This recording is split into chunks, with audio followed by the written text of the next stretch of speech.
balita ng Panginoon ayon kay San Mateo. Ang kaharian ng langit ay maitutulad sa isang taong lumabas ng maagang maaga upang kumuha ng manggagawa para sa kanyang ubasan. Nang magkasundo na sila sa upa na isang salaping pilak sa maghapon, ang mga manggagawa ay pinapunta niya sa kanyang ubasan. Lumabas siya muli ng mag-aalas 9 ng umaga at nakakita siya ng iba pang tatayo-tayo lamang sa palengke. Sinabi niya sa kanila, "Pumunta rin kayo at magtrabaho sa aking ubasan at bibigyan ko kayo ng karampatang upa." At pumunta nga sila. Lumabas na naman siya ng mag-aalas 12 ng tanghali at na mag-aalas 3 ng hapon at ganoon din ang ginawa niya. Na mag-aalas 5 na ng hapon, siya'y lumabas muli at nakakita pa ng mga ibang wala ring ginagawa. Sinabi niya sa kanila, "Bakit tatayo-tayo lang kayo dito sa buong maghapon? Wala po kasing magbigay sa amin ng trabaho." Sagot nila. Kaya't sinabi niya, "Kung gayon, pumunta rin kayo sa aking ubasan." Nang gumagabi na, sinabi ng may-ari ng ubasan sa kanyang katiwala, "Tawagin mo na ang mga manggagawa at bayaran mo sila magmula sa huli hanggang sa unang nagtrabaho." Ang mga nagsimula ng mag-aalas 5 ng hapon ay tumanggap ng tig-iisang salaping pilak. Nang lumapit ang mga nauna, inakala nilang tatanggap sila ng higit doon. Ngunit ang bawat isa'y binayaran din ng tig-iisang salaping pilak. Na magkagayoy, nagreklamo sila sa may-ari ng ubasan. Sinabi nila, "1 oras lamang nagtrabaho ang mga ito na huling dumating. Samantalang maghapon kaming nagtrabaho at nagtiis sa nakakapasong init ng araw. Bakit naman pinagpare-pareho ninyo ang aming upa?" Sumagot ang may-ari ng ubasan sa isa sa kanila, "Kaibigan, hindi kita dinaya. Hindi ba't pumayag ka sa isang salaping pilak? Kunin mo ang para sa iyo at umalis ka na. Ano sa iyo kung ibig kong bayaran ang nahuli ng tulad ng ibinayad ko sa iyo?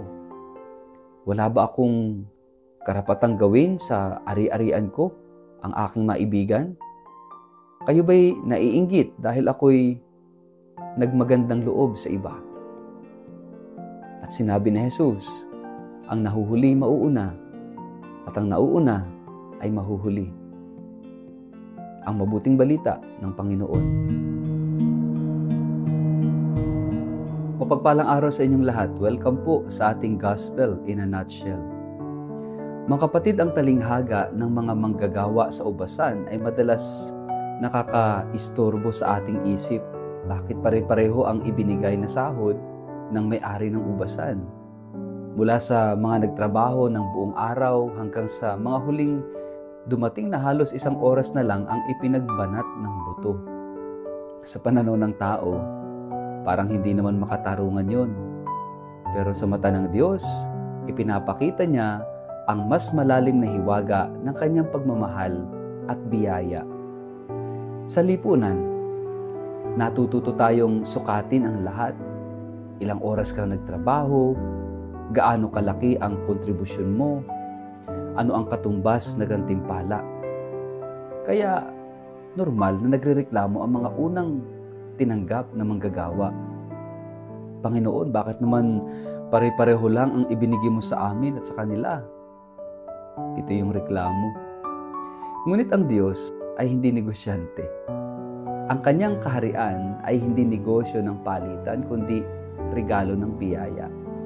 Ang tanong niya, wala ba akong karapatang maging mabuti sa nais kong pagkalooban? Maraming beses sa buhay natin, hindi lang sa pera, kundi sa lahat ng bagay, nagkukumpara tayo. Bakit siya may mas magandang trabaho? Bakit siya mas pinapaboran? Bakit siya mas masaya? Ito ang panganib ng puso. Ang inggit ay kumakain ng ating kagalakan. Ang talinghaga ay nagtuturo na ang Diyos ay hindi maramot. kundi sobra-sobra ang kanyang kabutihan. Pero tayo ang nagiging makitid kapag ikinukumpara natin ang sarili sa iba. Sinabi ni Jesus, maraming nauuna ang mahuhuli at maraming nahuhuli ang mauuna. Ibig sabihin, ang sukatan ng Diyos ay kabaliktaran ng sukatan ng mundo. Ang halaga natin ay hindi batay sa haba ng ating paglilingkod, kundi sa pusong bukas na tumanggap ng biyaya. Hindi tungkol sa timing, kundi sa pagtugon. Ang iba'y tumugon sa tawag ng Diyos ng bata pa. Ang iba na may tumugon sa huling bahagi ng buhay.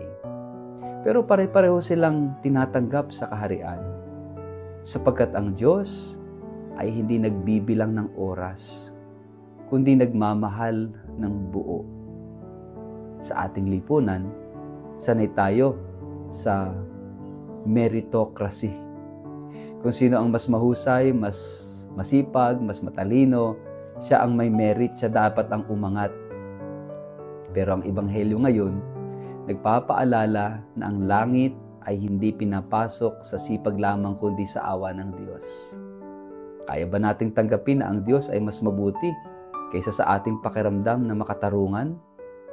Kaya ba nating tanggapin na may mga taong tila huli sa pananampalataya ngunit tinatanggap din ng Diyos ng may ganap na pagmamahal? Ang unang manggagawa, hindi nawalan. Tinanggap nila ang tamang upa na ipinangako sa kanila. Ang problema ay hindi sa kakulangan kundi sa kanilang pagkukumpara.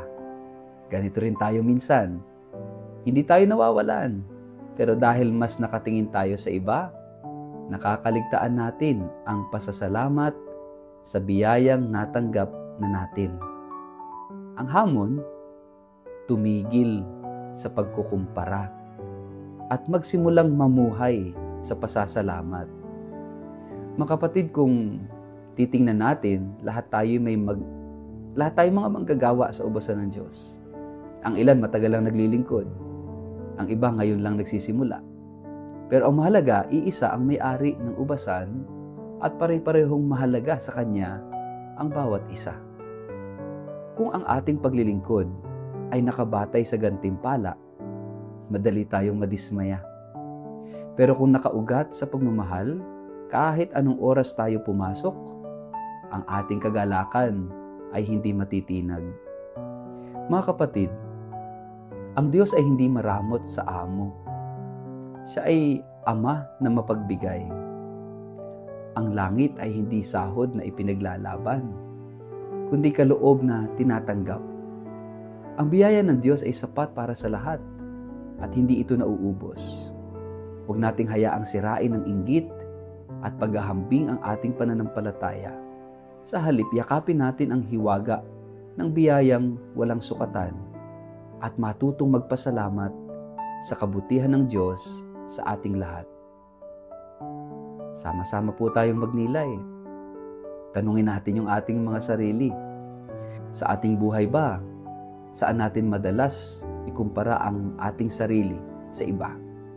At paano natin mas mapipili ang pasasalamat kaysa mainggit? Sa ngalan ng Ama at ng Anak at ng Espiritu Santo. Amen. Panginoon, salamat po sa iyong walang hanggang kabutihan at biyaya. Patawarin mo kami sa mga pagkakataong ikinukumpara namin ang aming sarili sa iba at nakalimutang magpasalamat. Turuan mo kaming maging bukas ang puso upang tanggapin ang iyong kaloob at maging masaya sa mga biyayang ibinibigay mo sa iba. Nawa, sa bawat araw ng aming paglilingkod, ang kagalakan namin ay magmula sa iyo lamang. Amen. Pagpalaan po kayo't ingatan ng makapangyarihang Diyos, Ama at Anak at Espiritu Santo. Amen.